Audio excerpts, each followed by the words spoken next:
ಇದು ನಮ್ಮ ಸೈನ್ನ ಬೋಗಸ್ ಮಾಡಿದ್ರು, ಸೀಲು ಮತ್ತು ಸೈನ್ ಹಾಕ್ಬಿಟ್ಟು ಸೇಮ್ ನಾವು ಸೈನ್ ಮಾಡ್ದಂಗೆ ಬೋಗಸ್ ಮಾಡಿ ಸೈನ್ ಹಾಕ್ಬಿಟ್ಟಿದ್ರು. ಅದು ನಮ್ಮ ಇಲಾಖೆ ನಮ್ಮ ಆಫೀಸಲ್ಲಿ ಕೂಡ ಏನು ಎಂಟ್ರಿ ಆಗಿರಲಿಲ್ಲ, ಏನೂ ಆಗಿರಲಿಲ್ಲ.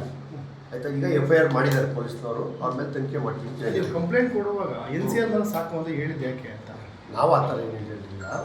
ಇರೋದು ಡಾಕ್ಯುಮೆಂಟ್ ನೀವೇನು ತನಿಖೆ ಮಾಡ್ತೀರ ಮಾಡಿಸೋ ಡಾಕ್ಯುಮೆಂಟ್ ಕೊಟ್ಟು ಬಂದಿದ್ವಿ ಅಷ್ಟೇ. ಈಗ FIR ಆಗಿದೆ. FIR ಆಗಿದೆ. ಯಾವ ಥರ ನಿಮ್ಮ ಫೋರ್ಜರಿ ಸಹಿ ಮಾಡಿದ್ದಾರೆ? ನಮ್ಮ ಸಹಿ ಮತ್ತು ನಮ್ಮ ತಾಲೂಕು ಸಾಹೇಬರ ಸಹಿ ಎರಡೂ ಸೀಲು ಸೈನ್ ಹಾಕ್ಬಿಟ್ಟು ಸರ್ಕಾರಿ ಸಹಿಗಳು ತೊಗೊಂಡು ಸೈನ್ ಹಾಕಿ ಅವರೇ ಬೋಗಸ್ ಸೈನ್ ಹಾಕಿ ಕೊಟ್ಬಿಟ್ಟಿದ್ರು. ನಿಮ್ಮ ಕಚೇರಿಯಲ್ಲಿ ಇರ್ತಕ್ಕಂಥವ್ರೆ ಮಾಡಿರೋದಲ್ಲ ಇದನ್ನು? ಅದು ಯಾರು ಮಾಡಿರುತ್ತೆ ಗೊತ್ತಿಲ್ಲ, ತನಿಖೆ ಮಾಡೋದು ಗೊತ್ತಾಗುತ್ತೆ. ಇದಕ್ಕೆ ಮುಂಚೆ ಕೂಡ ಈ ಥರ ಆಗಿತ್ತು ಸರ್? ಇದು ನಾನು ಬಂದು ಹಿಂದೆ ಒಂದು ಸರಿ ಆಗಿತ್ತು ಸರ್, ಅದು ಸೇಮ್ ಆಗಿತ್ತು. ಏನು ಅನ್ಸುತ್ತೆ ಸರ್ ನಿಮ್ಮ ಎಕ್ಸ್ಪೀರಿಯನ್ಸಲ್ಲಿ ಈ ಥರ ಎಲ್ಲ ಘಟನೆಗಳು?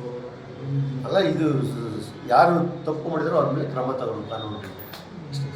ಮತ್ತು ಮಾಲೂರು ತಾಲೂಕು ಕಚೇರಿ ಮೇಲೆ ಗಂಭೀರ ಸ್ವರೂಪದ ಆರೋಪಗಳು ಇರ್ತಕ್ಕಂಥ ಒಂದು ಸಮಯದಲ್ಲಿ ಈ ಥರ ಅಧಿಕಾರಿಗಳು ಕಂಪ್ಲೇಂಟ್ ಕೊಡ್ತಾರೆ ಅಂದರೆ ಬೇರೆ ಏನಾದರೂ ಇದಕ್ಕೆ ಕಾರಣ ಇದೆಯಾ? ಆ ಥರ ಏನಿಲ್ಲ ಸರ್, ನಮಗೆ ನಮ್ಮ ಸೈನ್ ಮಿಸ್ಯೂಸ್ ಮಾಡಿದರೆ ಅದಕ್ಕೆ ಆ ಉದ್ದೇಶದಿಂದ ಕಾನೂನು ಕ್ರಮ ಗೊತ್ತಾಗಿ ಮಾಡಿ. Thank you sir.